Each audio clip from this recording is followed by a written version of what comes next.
again.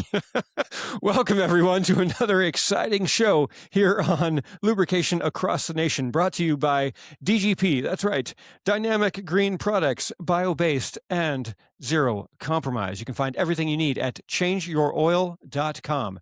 changeyouroil.com. I would like to welcome my special guest for today, Phil Binder with PhilWorks. That's PhilWorks.com, and it's Phil, P-H-I-L, Works, WORX.com, philworks.com. Metal worker extraordinaire and jack of all trades, master of most. How you doing, Phil? I'm great. And don't forget to follow me on Instagram at Phil_works, WORX. That's where the real hilarity ends. Right there. It is. Make sure to do that. And we'll make sure to shout that out a couple more times too during the that is the pretty much day-to-day circus that is going on that we record just because. Well, thank you for joining me. You're welcome. It's good to be here. I'm glad we finally caught up. You have been in the, previous to doing the art, you had been in the landscaping industry and industries around it for what, 70, 80 years, I think it was? Pretty much. Like I was born and handed a chainsaw and out I went, up the tree I went, started hacking it up and I was like, let's ride the lawnmower for a while, do that. Let's move snow. That's going to be brilliant. The blizzard of 96, like, let's go. I don't know what I was thinking. Yeah, exactly. Well, and speaking of what you were thinking, was there a particular reason you got into it other than obviously needing to make money? I started cutting grass when I was 12 in the neighborhood to make extra money. And it just snowballed. I got it was the 80s. Lawn care was starting to become a thing. People in my area were getting older and they didn't want to necessarily do it themselves. So I had an opportunity to step in and start doing it. I had no idea what I was extra money. And it just got another one. I got another one. I got another one. And I'm trying to do this after school and on weekends and everything. And then it rains for 2 weeks. And what do you do? And oh, yeah. I finally got to the point where I had enough lawns that I went out and bought a commercial walk behind and commercial gear to keep up with it. I didn't have a driver's license. I'd hop on my skateboard, my mower, and take off with 5 gallons of gas and go cut grass till dark. That's awesome. And it just, you do great. Let's hire you. And I started getting more and more.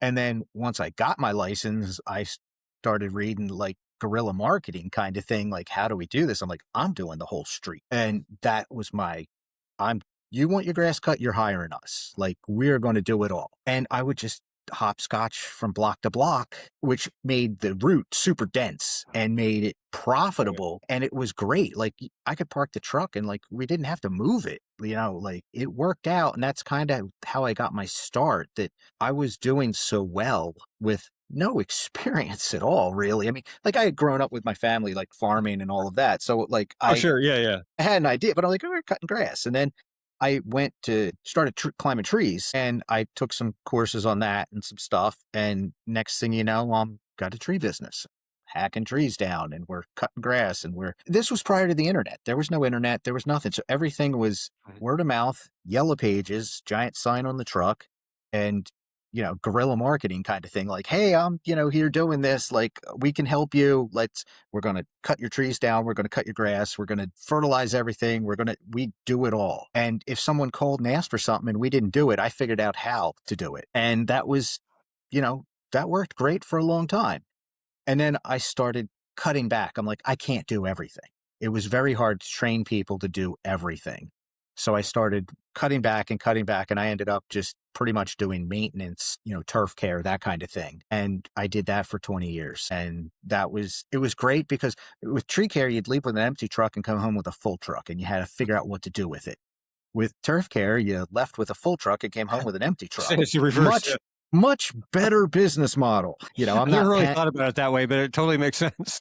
Yeah, I mean, I come home with log trucks going, where is this stuff going to go? What am I going to do with this? And, especially if the weather wasn't cooperative and I couldn't take it to where I normally take it to get rid of it. It's muddy or it's snowy. I'm like, where am I going to put this? Next thing you know, it's sitting in my front lawn or it's sitting at a friend's house. And I'm like, okay. And then every time you touched it, you lost more money.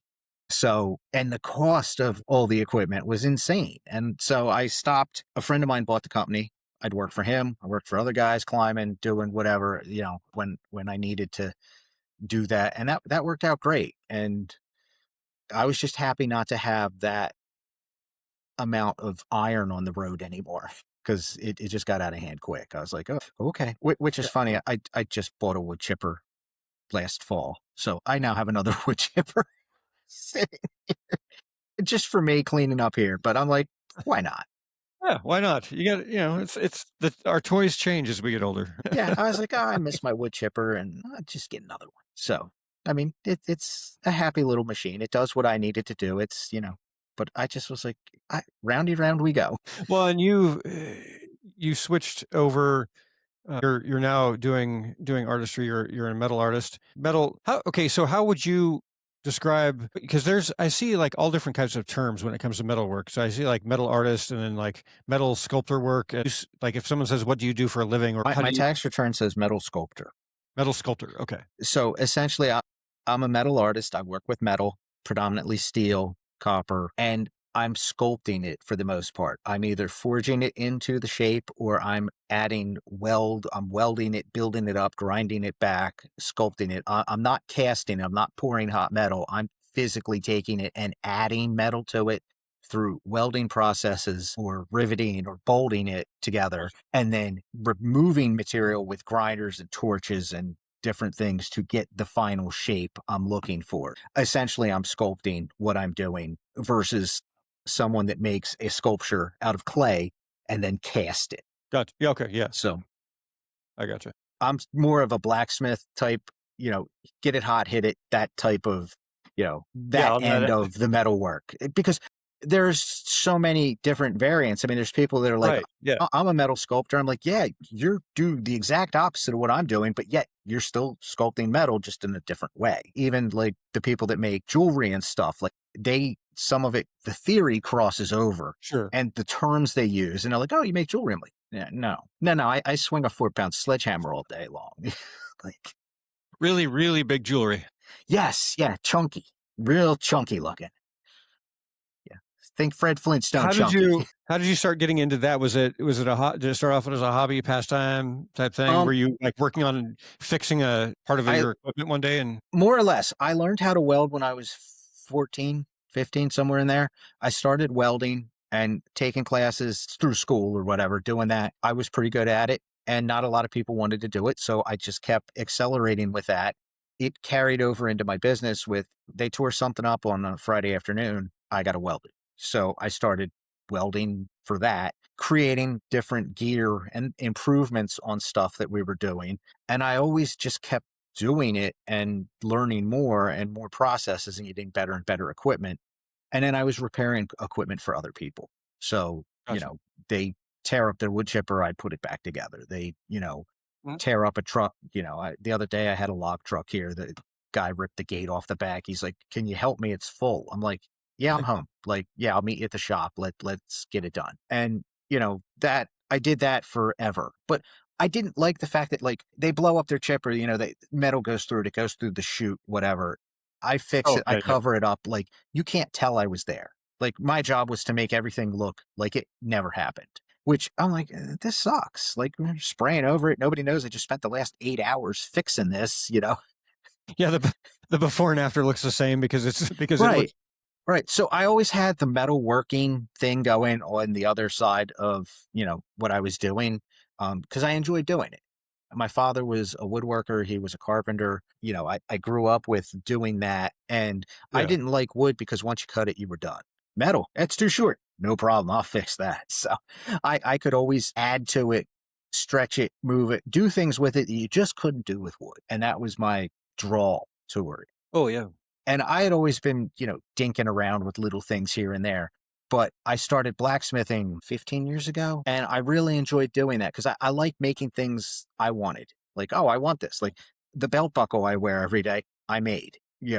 It's nothing fancy, but I made it. Yeah, you And it made it. was one of those type of things that I was like, oh, so I learned how to make more and more and more. And I make tools now. I make hammers and stuff for other artists and, different people, tongs, things like that to help, in between sculpture jobs to help keep the lights on. And I like working. It's like somebody buys custom golf clubs. Oh, I want a custom hammer. I'll help you.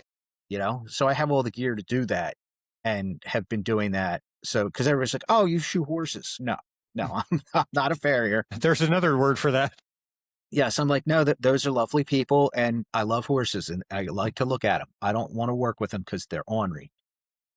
But do you make the shoes for the horses? No, I don't. I take I turn the shoes into art. I take them and turn them into fun stuff. I take them and turn them into roses and other things for people that I don't. I've seen how to do it. I'm sure if I put my mind to it, I could do it. But that is a skill set. Those guys are craftsmen, all of their own, and God Oh, bless them. sure, sure. Yeah, I'm Yeah. like, oh, I don't want to work with horses. I've had enough horses for a lifetime. They're just Mhm, mhm. when they don't like you, you're having a bad day. Yeah, for sure. Well, when you got into welding, did you have a mentor in the welding thing? Did you go through school for it, or was it that all I self-taught, you were getting into it? well, I'm old enough that they still taught that in school. So in high school, True. I It's been a while. I forgot that I too had a welding class back in school. yeah, so I was introduced to it early on and then I pursued more. And then I had so much time in shop class because they didn't know what to do with me. They just let me stay there for half the day and then leave on work release, which worked out great for me and them. So because at that point I was, cutting grass and I had a tree company going. Like I pull into school with a chip truck and a chipper. Like they didn't know what to do with me. They knew I was leaving, just what time and how many people was I taking with me. Right, Like, yeah. I need guys to rate today. Come on, So that was the ongoing joke. Like I wasn't going to college. I wasn't doing any of that. I was just there Sure, to sure. soak up what I could and hit the door. And I spent my time in shop learning how to run the milling machines, the lathes, all of that stuff. So I had knowledge, not necessarily great skills, but I had enough knowledge to knock out what I needed to keep everything running in the business for years. And then as I learned more, I apply that to things now where I'm building sculpture and maybe it's a kinetic sculpture or something that moves and I need to put bearings in it or I need to do other workings with it because there's no book that teaches you how to do this. Like it's a, F around, Yes. find out kind of industry because a lot of the people that did it have retired, passed on, and their knowledge went with them. And the only way to get it was like to be an apprentice. Mm. And I couldn't do that because I had commitments and things going on. So unless I could talk to them, Yeah. find them, be friends with them, it was very hard because not a lot of them recorded what they did because it just wasn't available. Not Oh, like yeah, now. I yeah. mean, you're carrying around a phone that does, 4K. Like it's easy to record and document. It wasn't back then Mhm. and hasn't been till, kind of recently. Oh, So a lot definitely. of Yeah, a lot of absolutely. knowledge just disappeared. You Well, and know, it, what would you say is your particular style as far as the type of sculpturing that you do with metal? Is there like a particular can it fit into a subset of, like how does it work with metalwork? Because like you mentioned kinetic, for instance, as a type of sculpture. well, that's a term used for like things that were moving, and some people understand kinetic. Oh, it moves and there's motion versus it being a static sculpture. I'm more of a contemporary artist, Okay. so I kind of fall in that, and that's a horseshit title in my opinion. But I'm like I don't. Getting back to horses again. Yeah, exactly. I'm a metal sculptor. I tend to do more of nature-based stuff. It's leaves and vines and flowers. Like I take a flower and I try to recreate it in steel as realistically as possible. So I'm not abstract, I'm more realism Realist. when Yeah, it yeah, real yeah. comes to what I'm doing. Now, I do abstract stuff. I'm working on a skull series now that I have one for a client that's commissioned and I just got another call for a gallery opening like hey this is something that you can make a submission for, so I'm now going to scramble and try and get that done in under 2 weeks to make the submission and hope I make the cut because there's no guarantee, but it's a futuristic looking 50 years down the road kind of thing. Oh, right on. So this is going to be totally different from kind of what I've done, but I'm trying to broaden my sculpture because not everybody like you've seen my Mhm. sculptures and there is kind of a theme to it. I'm trying to do more because not everybody is like, oh, we love that, but we want this. So Yeah. I'm just trying to appeal to some more people and not just be like, this is all I make and this how it's going to be. And, I hate you. And like, I want to do more. It's just learning the skills to do it. Like when you're trying to recreate a human skull, or it's very hard because there's so much out there that dictates what it looks like. Like Oh if yeah, yeah. like, oh, it's supposed to look like this. Oh, what happened to yours? So, not that everything has to be perfect, but the representation has to be there. Yeah, if you're going with realism, especially, it's I mean, you have Right. to there's a certain standard to it that you kind of have to get Yeah. on this side of the fence of it in order for it to make Like sense. my goal is to make my sculpture out of metal. Like I'll make the frame, the backdrop, everything out of steel. And people will be like, that's metal? Yep. Touch it. So that's like, I'm trying to show them there's more to this than just it's a painting. Yeah, but go look at it. It sticks out from the wall 3 inches. Those flowers you put your fingers in and wow, we didn't even like that's kind of where I'm going because to get my artwork into galleries, they won't give you floor space. Like you can't put your stuff on a sculpture pedestal in the middle of the room because a lot of these places aren't big enough. Oh, it has to hang on the wall. No problem. I got you. So I Mm. Oh, figured okay, out yeah, how to cheat I the gotcha. system to get into these galleries and get my work shown, which leads to other work.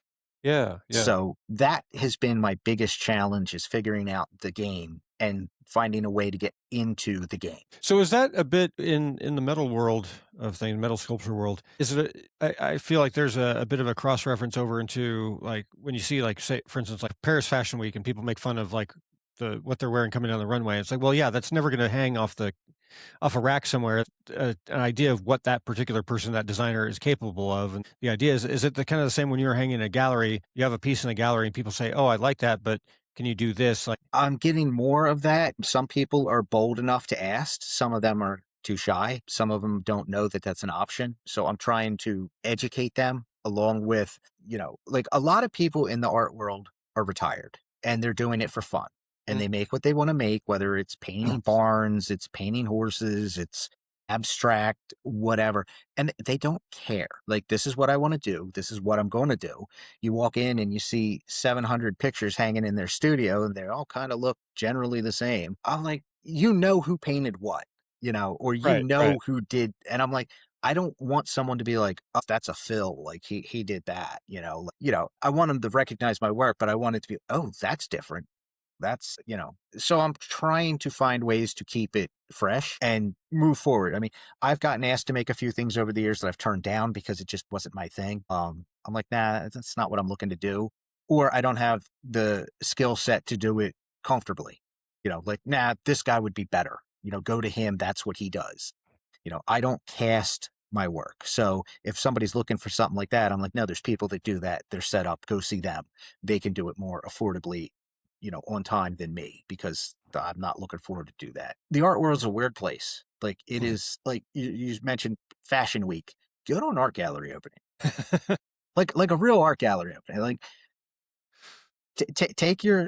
take yourself and stand off to the side, just look around and go, wow, there's some interesting stuff in here. And it's neat to meet a lot of those people because they're so eccentric. Whether they're an artist or a collector, it's neat to meet these people and hear their story. The people that are doing the art, as actual full-time artists or hardcore hobbyist type thing, their stories are always interesting. There's usually something they have to offer, like, oh, hey, I'm doing this, and I'm like, that's great. Like I love talking to them and hearing that. Mhm. But yeah, it's I guess people are intimidated to go to these things and don't be. Like go to the opening. Go, even if you just walk through, look at everything and hit the door. Go be a part of it and see what's there and see what these artists have to offer because there's always something for usually everyone. And even if it's like I can't afford art, go enjoy it.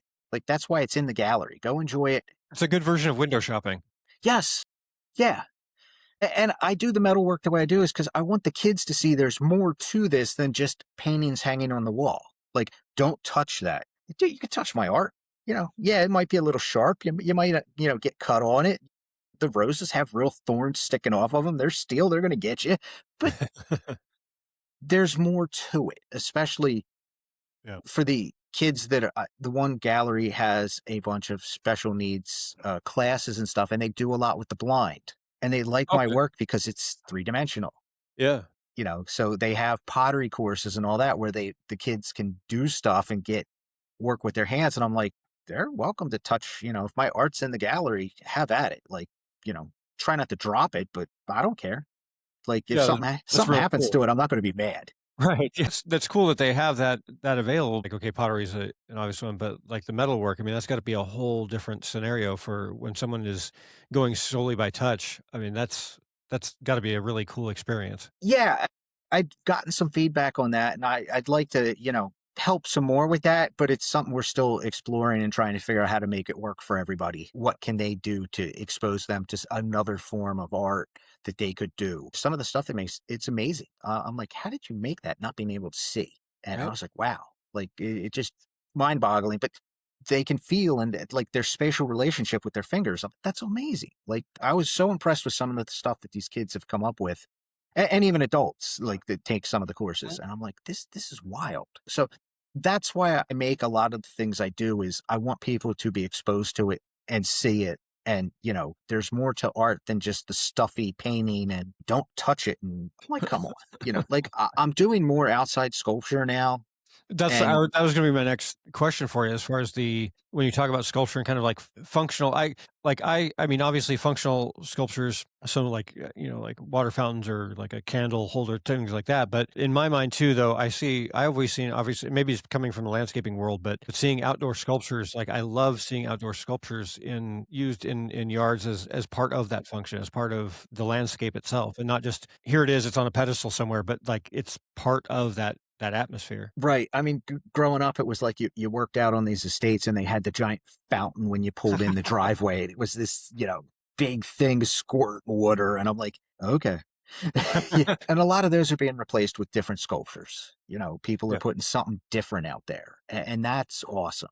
Where they're putting it in their backyard by the pool where they get to see it. So, you might not see it from the street, but you walk in their backyard and it's like, oh, wow, these people collected all kinds of awesome sculptures from Yeah. different people in all sizes, shapes, and colors of like, whoa. Like, so that's what I'm trying to do more of is get stuff out there. If it's a public sculpture garden, like that's wonderful, whether it's on loan or it's there to be sold. Oh, yeah.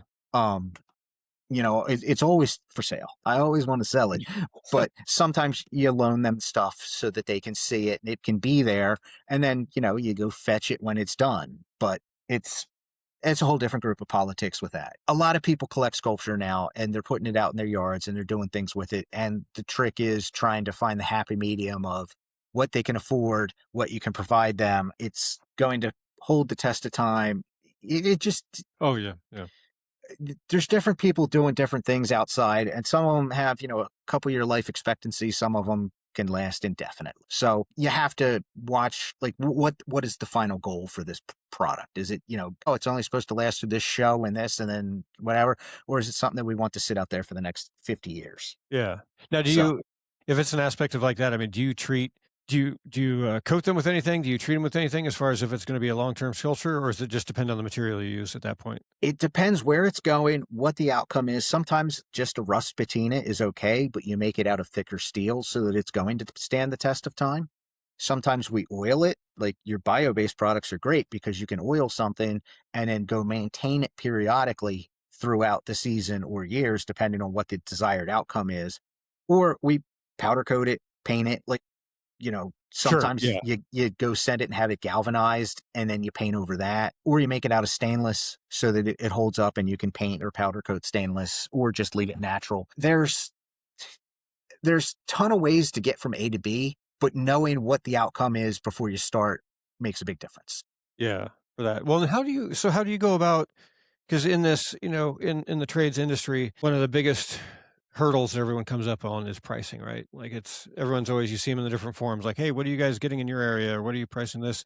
When you go into a sculpture, I mean, because you have obviously like what you were just talking about, there's so many different versions of it that are going to come down to the materials you're using, which all have obviously different pricing and stuff. But do you take that into a bulk and then you say, okay, I divide that by 4 and then square root of 5? Well, it's like doing landscaping. They watch HGTV. It took a half an hour to do this. Why is it taking you a month? Right. Like, I wanted to like scream when people were like, well, it only took them a half hour on TV. And I'm like, be a long job. Oh boy. Oh boy. So I have a formula. It's not perfect. I mean, sometimes I win, sometimes the job Sure, wins. sure. I kind of base it on hourly. I also base it on what I think I can get done. Like I know I can move X amount of metal, do X amount of things. How am I going to form the thing? Is the whole thing going to be forged? Am I going to take giant blocks of Okay. steel and hammer it out to the last rivet? Or am I going to fabricate it, like take sheets of steel, cut it down, weld it together, form it, and then forge or fabricate? Like, is it a hollow sculpture versus a Yeah, I solid gotcha. sculpture? So that makes a huge difference. I like using pipe for a lot of my outdoor sculptures because it's hollow. So whether it's tube steel, pipe, whatever, it's hollow. It lets me start as a base. It's lighter to move because you have to figure out where you're putting it. Like, For can we sure. move it? Do we have to have it disassemble? Do we need a crane? Is it got to be bolted to concrete? Like, you need an engineering degree to make some of this stuff. And I don't have an engineering degree. I come from the school of, well, that didn't work. So, I mean, you can get stuff engineered, but again, you're paying an engineer. They're not artists. They don't know. So if it's a giant outside public sculpture, like something you would see in the middle of a city, that stuff is usually engineered, checked, safe. Like, there's a lot to that. Oh, right, yeah, all the different yeah.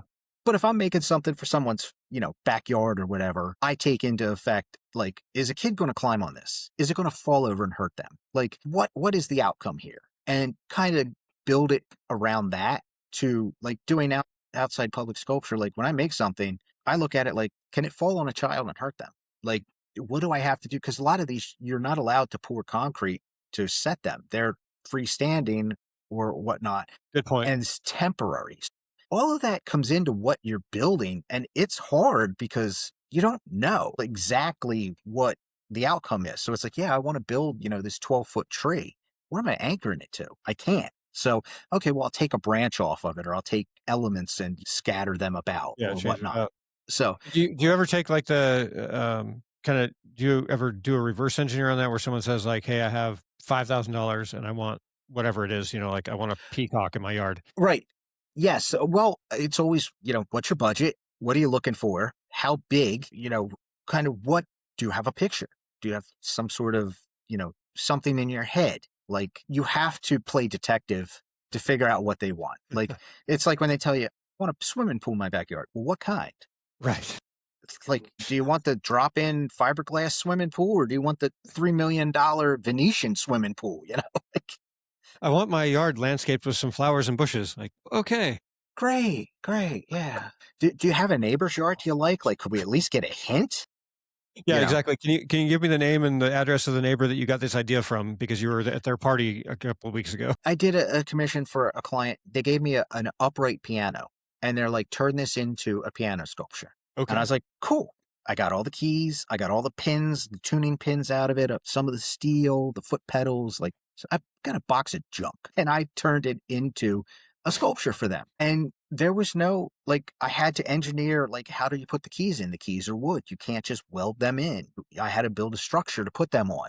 Then I built the case that went over it. So it kind of looked like a road case for like your synthesizer or keyboard. Oh, And okay. then, I build all that. Then I'm like, okay, I have to balance this thing. So how am I doing that? And it was going in a specific space on a table that another craftsman had made. And there was another artist paintings hanging over top of. I only had X amount of square feet and inches to work with. So I had to make all that work. And, I'm turning the tuning pins into flowers and leaves and all, like, it took forever. And it was one of the hottest summers on record. And I don't have air conditioning. So I'm out there toiling away doing my thing going, oh boy, you know, and you know what I thought my profit margin was going to be and what it ended up were two different things, but client was happy, I was happy, I learned a lot, and that's it's hard because somebody wants a number.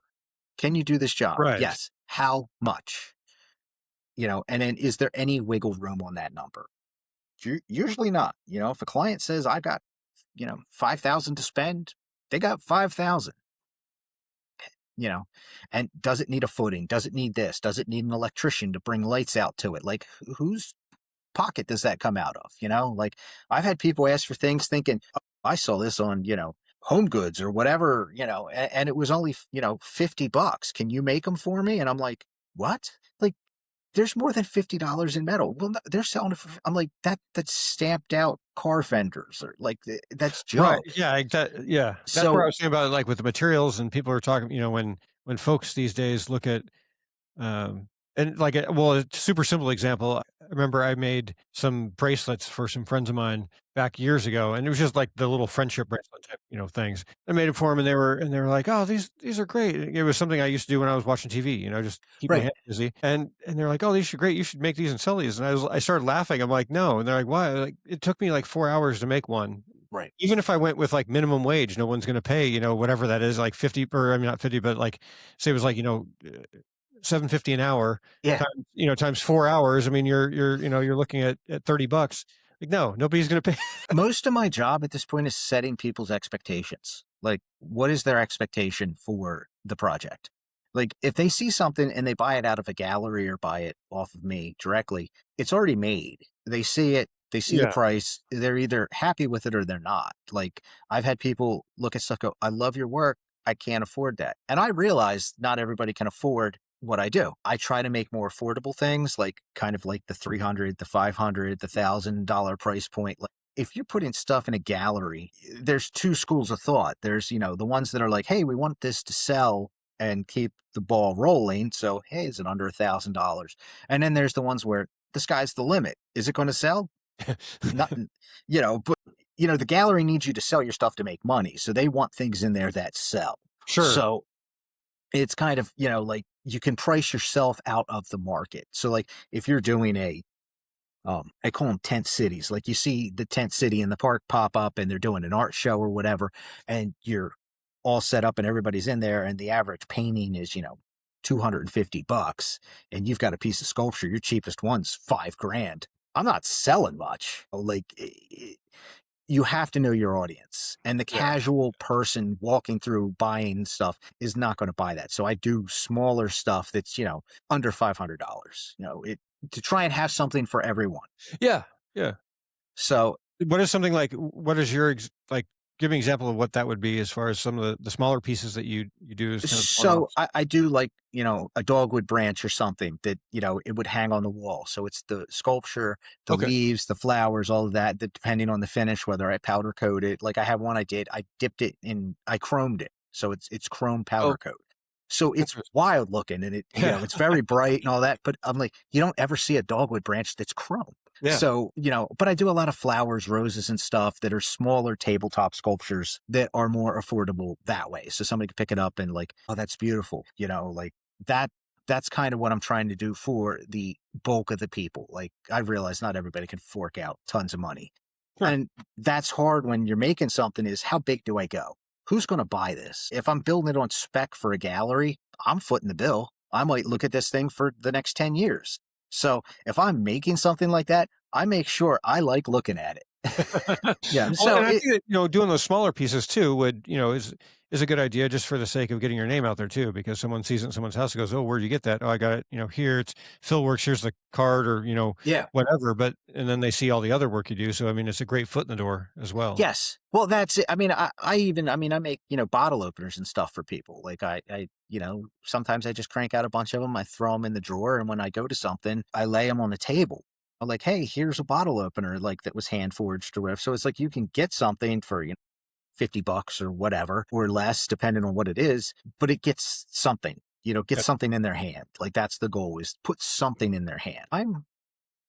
Yeah. Well, and I mean, because it's a very, very physical job as far as that sculpting, you're swinging hammers and things. And what is your typical work day for you as far as if you have like a commission thing that you're going at it? I mean, are you driving hard as, every single day as hard as you can? Or is it a matter of like, okay, I'm doing, these are the amount of hours I'm doing because that's what I physically am happy with doing? Both. If it's something that has an actual deadline, like we did a contract, we did everything, and like by this date it needs done, I will procrastinate as like any artist does in the beginning, and I will walk around and find a million other things to do.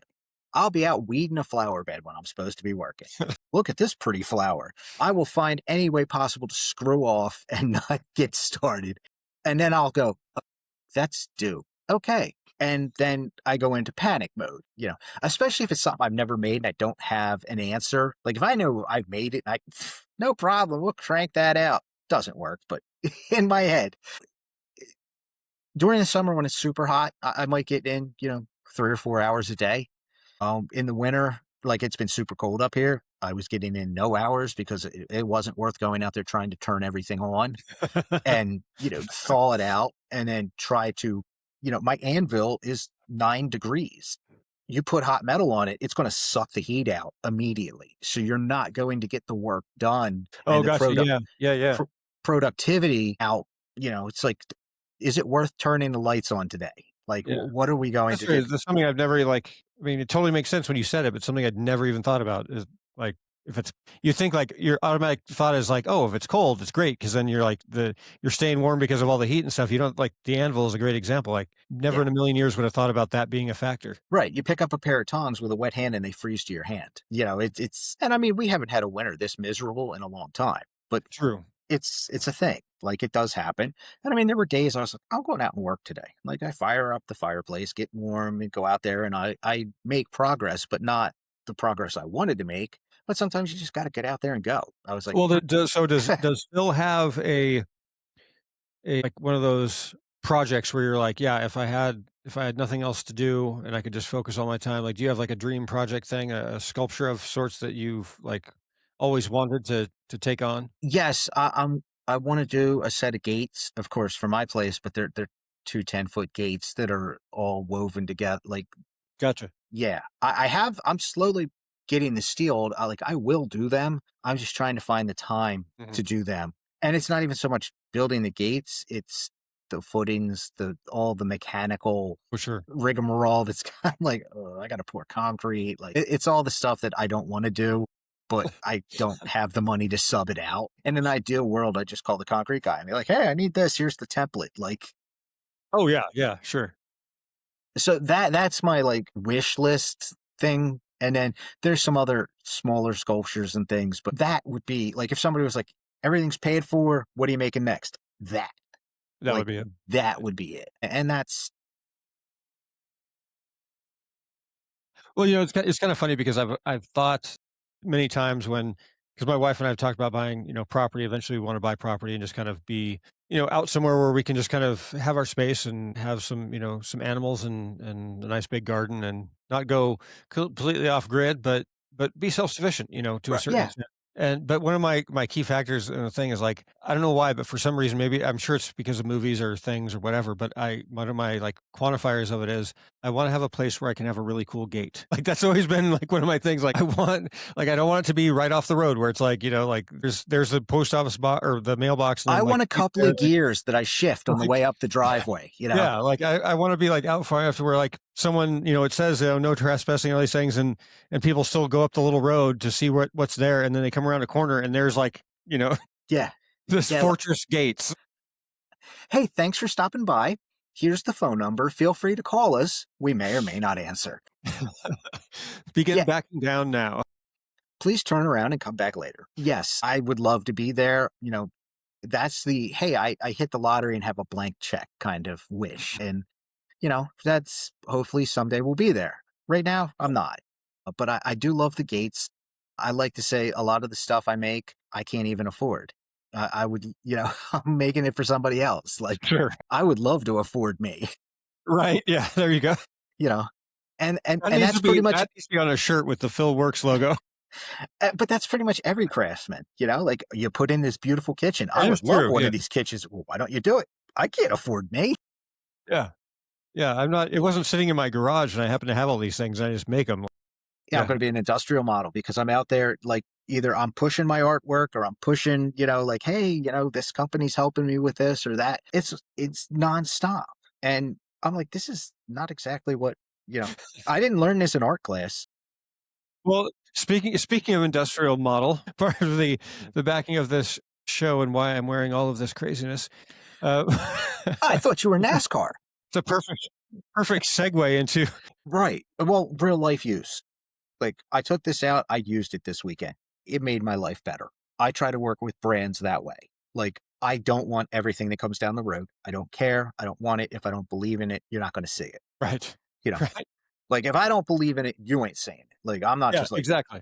hi, I'm Vanna White and you need Well, to it's like the buy. people that you see where it's like, wait, last week weren't they what? What? I love the ones that work with products and it's like they've got product A, product B, and product C. I'm like, they all compete, yet you're literally standing there one right after the other. And I'm like, what? Yeah. But I'm like, that's all they do all day long. And I'm like, does that actually help anybody? I'd rather see somebody that uses the product like, yeah, I put this in my saw. I used it all day. I love it. I'd buy it again. Like, this is a great product. Well, coming up with different uses like the one was it the bar oil, I think, that you Oh yeah, use I use it for tapping. for well, you use it for tapping, but then there was a container that you had that was like it was a Yeah, it was did it have a magnetic? Was it a yeah. magnetic? Yeah, it was a Tap Buddy. It's for tapping. The guy came out with this product and you can magnet it, clip it. It came with all these, it's like the Swiss Army knife. It has all these attachments. Like if you're in a bucket lift or something, you can clip it on there and you dip your drill in and you're drilling holes in light post or whatever, and tap it. It's great. And Gotcha. it's got a sealing top, so when you knock it over, it's not running all over the place. But I put the bar and chain oil in it because it doesn't freeze. My other Yep. tapping solution I use freezes when it's 9 degrees, like a rock. Your stuff still pliable, works great. It's got a nice tack to it, so it doesn't throw off the Yeah, I drill was bit. yeah, it's much like a chainsaw or chain. Right. It's gonna stay on there. It's Yeah. got good tack. It stays there. I'm like, this works great. It sits literally just out of camera view. I need to change that for my buddy. But I just reach over, dip in. I'm doing a thing, and it's magnetic. It doesn't get knocked off. It's perfect. And I'm like, this is a really neat product that helps use another product, and I don't waste either product. Like I could put it in a cup. Like I don't, put in a stupid cup, but I'm like, then Sure. Oh, yeah. it gets wasted. This, I know what it is. It's together, and I'm not wasting the product. And your stuff's being biodegradable. Like I don't like. Great, even better. Like if it's getting smeared all over the place, I don't care. Like it doesn't, it seems to have a higher smoke point. It works very well for what I'm doing. And I've got some expensive stuff I bought over the years to do things. And I'm like, that ain't so hot, but that's what we bought. You bought the fancy jug or whatever. It's got to be this. We've used it for 50 years. Yeah. I'm like, Oh, yeah. wrong. Like, and that's that. When I put the stuff in my saw the first time, I'm like, wonder if it'll work for this. And I eventually got around to filming it. Like, yes, it does work. I was using it. I'm like, this is working great. Like, and then I got the cool thing to put it in. So I didn't just unscrew the lid and dip it. I was just taking the lid off and dipping it in, or I was pouring a little bit in a cap and using that. But of Yeah. course I'd lose it like that. That'd get disappeared in 10 minutes. So it's finding alternative ways to use things to make it better for everyone. And if it's a product that like I use the product on my toolbox drawer slides, the oil, Mhm. was Yeah, it the multi-use. multi-use? Yes. That's the first thing I found that worked in forever. And I've tried every color, every flavor. Like I've tried them all, and they all did not work for what I was looking for. Like, oh, I might lube it up and it worked a little bit, and then all of a sudden it seized up. Yours has not. It's worked. It hasn't seized up. It's super cold. It's still working. It didn't get stiff. I'm like, and it's biodegradable. I mean, I sprayed it all over the place. I'm like, great, let's try it. And it cleaned, it lubricated, it made it work and made my life better with this. Because I was like, it can't hurt to try. I've sprayed everything else on this stupid toolbox. I was like, it's just never going to work right. Whatever. It solved the problem. And it's great finding products that solve problems. And that's the biggest thing. Until you find people that can literally say, hey, I use this and it works. That is a better sales pitch to me than anybody standing up there doing the Vanna White. Like, I'm like, no, I use it. Like, call, you can text me, I'll answer. Like, hey, yes, it works. Yes, it works for this. Or, it worked great for this. I haven't tried it all. That's all. But I work with a bunch of smaller companies that do things to help people through their day, and if you can put that in your saw and you use less oil through the year, how much does that save you? And plus it's biodegradable and it doesn't smell as bad. Like it doesn't Yeah, have you're right. that If weird. you're and that's the thing, if you can smell it, it means it's going somewhere into your body. Well, I mean, my climbing saw, when I climb, literally my right leg is covered in oil at the end of the day because the saw, they drip. I'm covered in bar Oh, and yeah. chain oil. Yeah. So I did that for 35 years. Like who knows what was in that stuff, the mystery mix. I mean, we started out bar and chain oil was whatever oil you had laying around, and it Mhm. slowly got better over the years. And then plus your products are renewable resources. They're Yes. they're Yeah. plant-based, right? We help the American farmers. All that stuff, the bar oil is soy based, so Yeah. that's where we get our soy from is the American farmers, and They need So all the help they can get. right, but I'm like, we can grow it here, source it here. It's soy. Like you can eat it. Like so, we're eating soy. Like Yes. that's great. It's not a petroleum product where For it's those like watching this and listening to this, please don't eat the bar oil. that'll be this week's video. Want a chip? I don't need to go for like this week's Tide Pod challenge. Okay, we'll edit that part out. You know, you're talking to the crazy artist here. That's like, If somebody wants to go that route, like more than well, I mean it is, but we do, also on that side of it though, the product but we use I is guess USDA food grade certified. my point is, I've been covered in bar and chain oil. You're running the saw above your head. It's on you. Yeah. Like Oh yeah. so, I much rather have a bio-based product on me than And that chain as it's going around, it's atomizing that yeah. oil, so people don't think about it. Like just because you don't feel it going down your throat, it still is. It's that vapor is still. This the same thing with the air to oil. Like I've switched over using your air to oil because literally it's vaporizing it in my face. Like it's going in the machine and Mhm. it's coming out the exhaust port, which is always pointed towards the user. That's just how they build the stuff. How much of that have I ingested over the years? Yeah. You know, and it's winter, so the shop's closed. The doors are everything's the heat, try to keep the heat on to keep me a little warm. So everything's buttoned up. That's just floating around in the air. Like, Yeah. I Oh yeah. should switch my power hammer over to that oil because that is atomizing it into the air, because that's running and the hotter it gets, the more it's, it goes in the top, it's coming out the Mhm. bottom. I try to keep it contained, but it's still Oh, so splashing yeah. off the Yeah, you're machine. gonna get leak. Yeah. Plus I add heat. I'm adding 2000-degree metal to, I mean, you've seen it in action. Yeah. I'm up close and personal with all of this stuff. So whether it's a chainsaw or a power, like that is all improvements for me. Because, as much as I like to think that I put my respirator on and do what I do, it's only going to take a minute. How many of them minutes have I added up? Yeah. Yeah, And, we have to be honest with ourselves in certain situations where, there's protocols, but there's also sidestepping of the protocols. well, I mean, it's still going to take a second, and that second turns into, a couple seconds, a little couple minutes. So I'm trying to be much better about that. But when I started, there was no PPE. What? You know, uh, and there's gear out now. I don't even understand how it works. It's so advanced. Like Mhm. it has come along so much.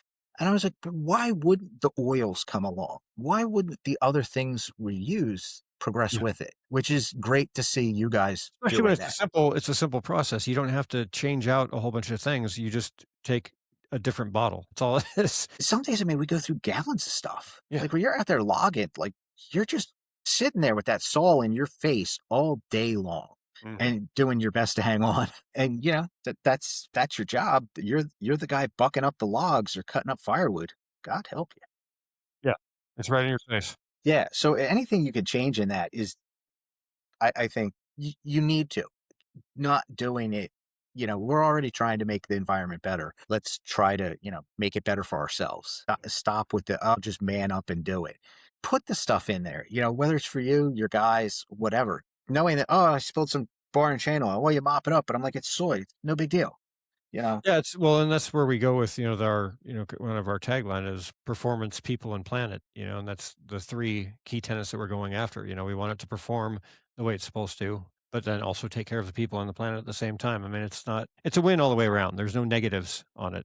Yeah. There is no negative points. It's a process, man. It's a journey. Yeah. It's a journey. Finding the best way to do it.